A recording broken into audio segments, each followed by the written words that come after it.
បាទសួស្តីបងប្អូនអរគ្នាស្វាគមន៍មកកាន់វីដេអូខ្ញុំហើយថ្ងៃនេះខ្ញុំនឹងបង្ហាញបងប្អូនអរគ្នាពីចំណុចថ្មីនៃ iOS 18.4 ដោយក្នុងនោះខ្ញុំនឹងបង្ហាញចំណុចថ្មីដែលបងប្អូននៅក្នុង iOS 18.4 ដែលទទួលបានចំណុចថ្មីអីខ្លះអញ្ចឹងមុននឹងបងប្អូនតម្លើងអាចទស្សនាវីដេអូនេះអញ្ចឹងចំណុចថ្មីទី1ដែលខ្ញុំចង់បង្ហាញទៅកាន់បងប្អូនទាំងអស់គ្នានៅលើ iOS 18.4 នេះគឺតើតើមួយការ download app នៅលើ Play Store អញ្ចឹងបើសិនជាបងប្អូនធ្វើការ download app ណាមួយនៅលើ Play Store អញ្ចឹងឧទាហរណ៍ថាខ្ញុំ download app ណាមួយ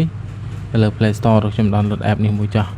អញ្ចឹងខ្ញុំចូលមក app នឹងមួយបន្ទាប់មកខ្ញុំធ្វើការចុចពីថា download អញ្ចឹងពេលដែលបងប្អូនធ្វើការចុចពីថា download បងប្អូននឹងឃើញដូចនេះអញ្ចឹងក្នុងហ្នឹងគឺលើ iOS 18.4 គឺបងប្អូនអាចធ្វើការរីសាមបានមានន័យថា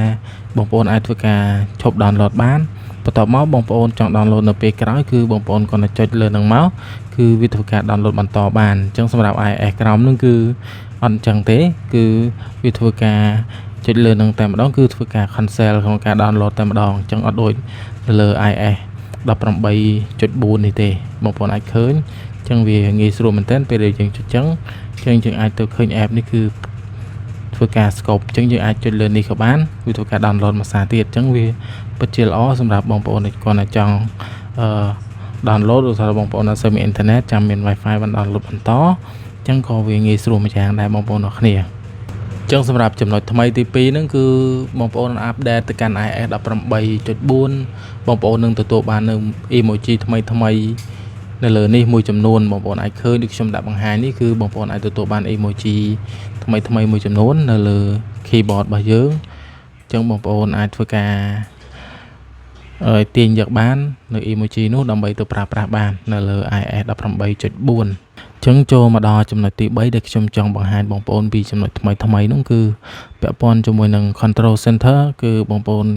ចុចលើនេះបងប្អូនចូល add control អញ្ចឹងពេលដែលបងប្អូនចូលមកបងប្អូនវាយពាក្យថា Apple ទៅមួយ Apple Intelligence នេះគឺបងប្អូននឹងទទួលបាននៅមុខងារ Visual Intelligence ដែលបងប្អូនធ្វើការ scan រូបបងប្អូន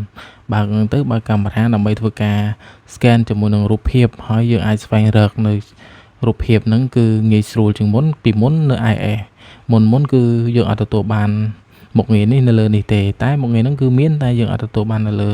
នឹងជាផ្លូវកាត់ដើម្បីយើងធ្វើការ search រូបភាពអីលឿនទេបងប្អូនអរគ្នាទៅលើ Apple Intelligence ហ្នឹងអញ្ចឹងខ្ញុំឃើញថាវាមាន3ចំណុចនេះដែល iOS 18.4 ធ្វើការអាប់ដេតក៏ដូចជាកែប្រែនៅមុខងារទាំង3នេះអញ្ចឹងអរគុណសម្រាប់ការតាមដានអញ្ចឹងខ្ញុំនឹងជួបបងប្អូនអរគ្នានៅវីដេអូក្រោយ